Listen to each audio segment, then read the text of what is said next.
talk to the people, man. Let them know it's getting ready to go down. What's going on, man? We back at it once again. Today we're going to be showing you guys a chest and triceps routine that is going to add more muscle mass to both your chest and your triceps. As some of y'all may know, some of y'all may not know, I do a lot of street lifting. I am a street lifter and I'm also a calisthenic practitioner.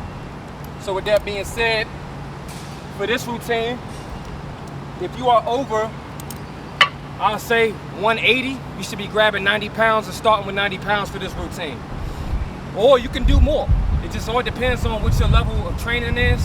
You want to keep this at a RPE of 7, which stands for rated perceived exertion.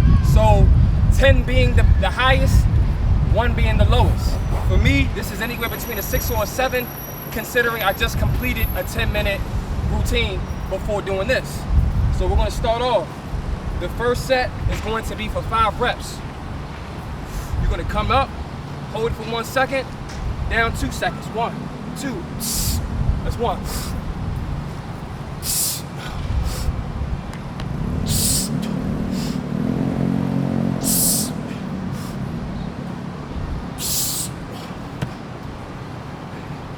So notice how I'm pausing and I'm breathing. I'm pausing at the top. I want to give yourself a true 1 second count at the top and a 2 second pause at the bottom. This is going to be one of the routines that's going to stimulate your upper body in a way that constant dips cannot do, right? So once again, I gotta actually adjust this because we used to having higher dip bars. This dip bar pretty low, so I gotta keep the weight from hitting the ground. Yeah. So you give yourself some time to rest. Give yourself some time to rest. When you're really trying to build muscle, especially when you're adding weight, it is going to take time. You don't want to go back to back to back. You want to give your body time to really break down that lactic acid in your body, right? That's being built up. So come back into it.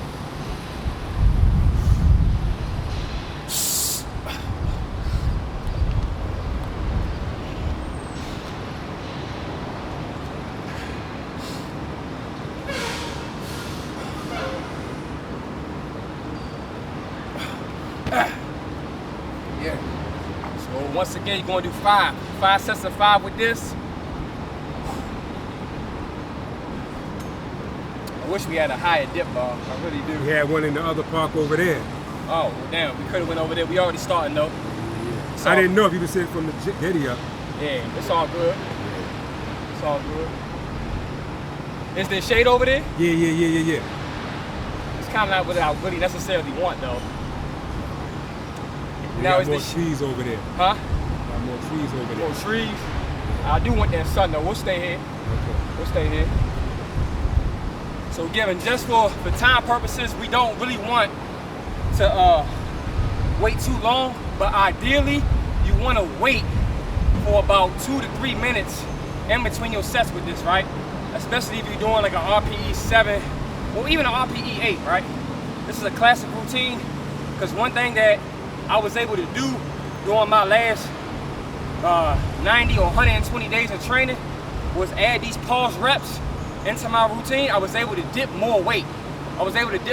But a lot of people have an issue with understanding the rep scheme for building absolute strength and relative strength, and then the difference between just trying to build up your endurance. A lot of times we confuse the two and don't really know how to determine the two. So once again, we're going to do another 5 by 5, 2 seconds at the bottom, 1 second at the top. I want you to count this time. I want to make sure we're doing it right, all right? Count 2 seconds at the bottom, 1 second at the top. 1, 2, 1, 1, 2, 1,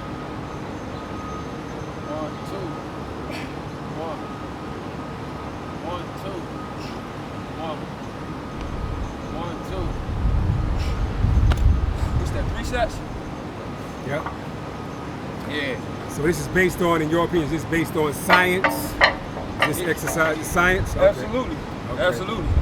So like I said, if you're taking a weight that is an RPE 7 or 8, or even like a 6 to 8, anywhere between 6 to 8, keep it at a 5 by 5. If you don't know where to start, if you don't have a coach coaching you, and you don't know where to start with a 5x5. And then after that, you'll be able to judge, all right, was this an RPE 7 or did it feel like a 9? Because next time you know where to go back on the following week on how to reduce your reps or increase your reps, or if you want to reduce the weight or increase the weight. So if you don't know where to start, this is an excellent way to start. Like with me, I know everybody want to go for the aesthetic. The aesthetic is a byproduct of actual real training. I don't care how I look. I don't care how I look. Because I know the way I look is going to be a testimony of how hard I work. And then given, not everybody has the same genetics, not everybody has the same background, not everybody has the same story. Right? I'm naturally skinny, so relatively, I'm going to look better than most people. And most people, unfortunately, are not going to look better than me. They're not going to look better than That's Good Money, especially at his age. You know what I'm saying? So, the point is that you want to be able to give yourself the right dosage of medicine, right? This our 4th set, right? Yep. I'm gonna let you count That's Good Money. 2 seconds at the bottom, 1 second at the top. Okay. 1, 2, 1. 1, 2, 1. 1, 2, 1. 1, 2, 1. 1, 2, 1. And a lot of people will consider this, you know, high volume, even for like street lifting, because it's 25 reps altogether. You want to keep your reps, especially once you start lifting like your absolute most weight or close to it. You want to keep your reps anywhere between 1 to 3. Most times 1 to 2. But in this case, we're doing a little bit more reps because of, you know, the amount of weight. This isn't nowhere near my max. So always focus on that breathing. So we can go right back into it now. How many sets you doing? 1 more set, 5 sets of 5. Oh, okay. Yeah.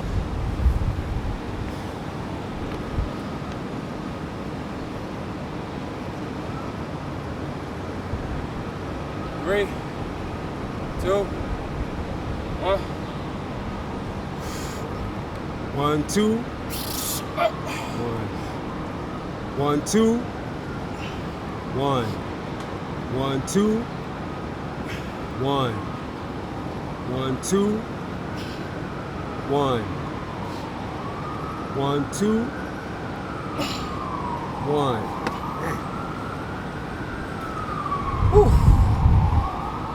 So after that, typically what you would do is just rest. You would rest, give your body time to recover from what you just did.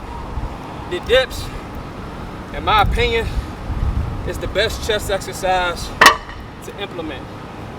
It's the best chest exercise to implement because if you look at the mechanics of it, it's very similar to the squat. The way you're dipping, right, is the same motion as a squat. See how my bicep is parallel to the ground, my hamstrings are parallel to the ground. The squat's the best lower body exercise. So what about people say that dips mainly hit the lower chest? What do you say to that? It's a lower chest exercise. I mean, in a sense, it's still hitting predominantly the lower chest, but it's hitting all of your shoulders. It's hitting all your shoulders, and then it also depends. You're talking about chest though. I'm talking about, Okay. but if we lean forward, because a lot of people give the dip a bad rap because they don't know how to use it. Okay. I was training a professional fighter about 2 summers ago, and his head coach, strength and conditioning is what I, specialize in? Yeah, that's my profession for the boxers. I'm not an actual boxing coach, but yeah, that's what I specialize in. But his fighting coach would tell him not to do dips. And when he was doing his dips, like this. Not realizing you're going down straight like that, you're not targeting the chest. You may target the lower, but if you really want to target the entire chest, you really want to keep a semi-hollow body, to where as though you look more so like this when doing your dip.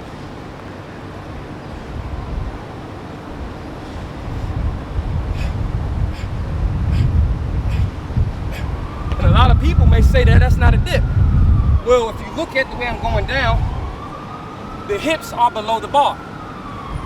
And the triceps is breaking below 90. So therefore it is a dip. You may have some people that do this. They're keeping their ass up. You know what I'm saying? Like it's a music video with naked women and something. Nah, bring your ass down below the bar and do the reps. That last one was still contracting some muscles. It is, but you're holding back.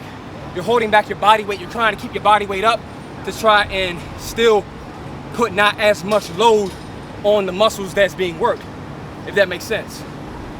Because bring the body down, you're gonna be able to do, you know, not more reps, but you're gonna be able to hit more muscle.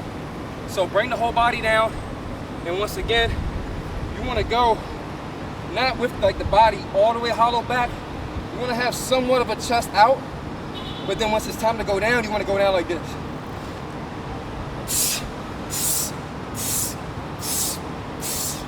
All right, so that's that. We're gonna do our push-ups now. See over that zone, bacon. Woo, it's hot, boy. We about to get some to eat. So lovely.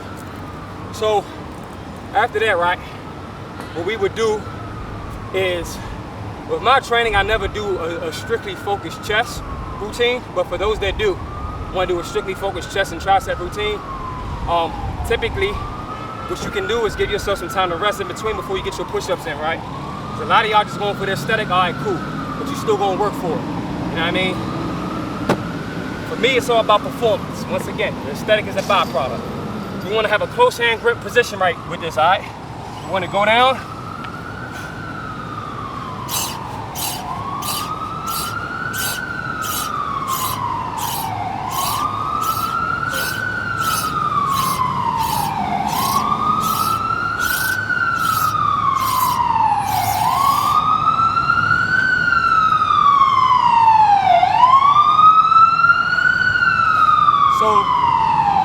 So what did I just do there?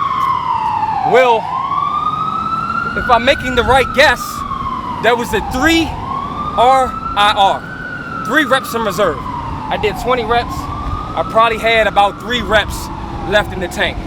So then what I would do, I would rest a strict 1 minute. We don't have the time, but I would rest another minute and then go back again. And then still leave 3 reps in the tank. We're gonna do that for 3 sets, all right? You want me to tell you when you get up to a minute? I got the we can do it authentically. We can do it authentically. Okay. But yeah, 45 seconds left. Yeah, so we will leave 3 reps in reserve.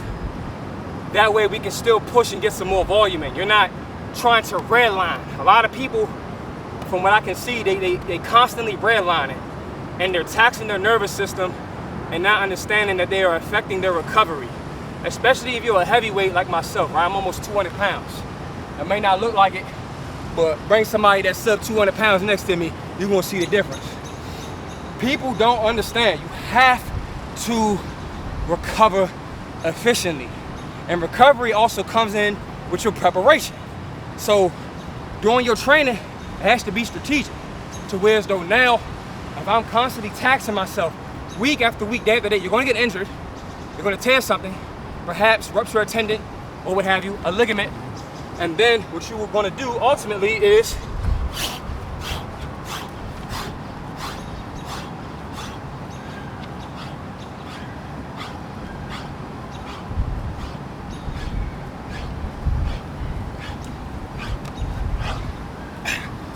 all right, so we matched our number, 20 again, 3 reps in reserve. But ultimately, you're gonna affect your productivity for the next training section, right? It's all about recovery, man. Once y'all understand that, especially if you guys are heavyweights and trying to really preserve your body, it's all about recovery, right? And your training will prepare you for those big moments. It will prepare you for the battles. It will prepare you for the competitions. It will prepare you for the street lifting. But it has to be strategic. If you don't know what you're doing, hire a coach. It's just that simple. one last set. Now mind you, notice how I'm keeping my chest a little bit more closer now, right? So what that's gonna do, that's gonna target the inner pectorals, gonna target more triceps, right?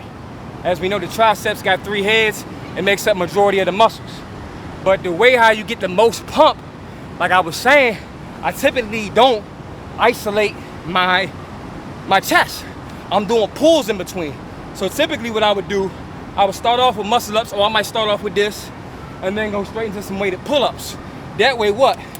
I'm hitting the biceps. So now the arm looks more full, it looks more hefty, and it looks more stern and more definition, as opposed to just isolating that tricep, all right? So I would go from those weighted dips to the pulls, back to the push-ups, right? Kind of like a superset.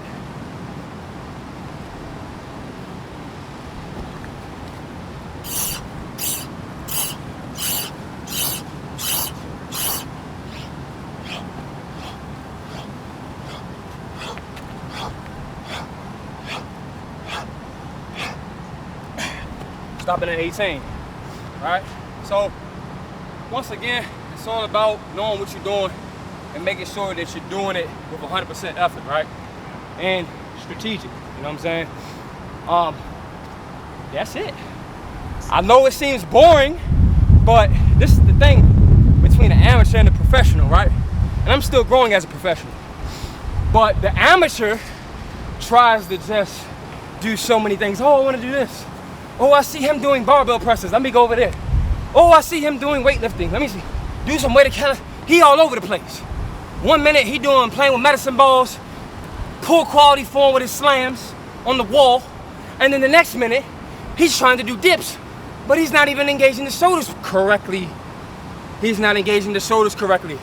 So the amateur is all over the place. The professional is steady, constantly trying to master the fundamentals, because the fundamentals work and they open up doors for other avenues within fitness. I appreciate your time. That's good money. Please like, share, save, and subscribe. You can follow me at Mantown Fitness on all platforms, or ABUASADA1 Upward Sada.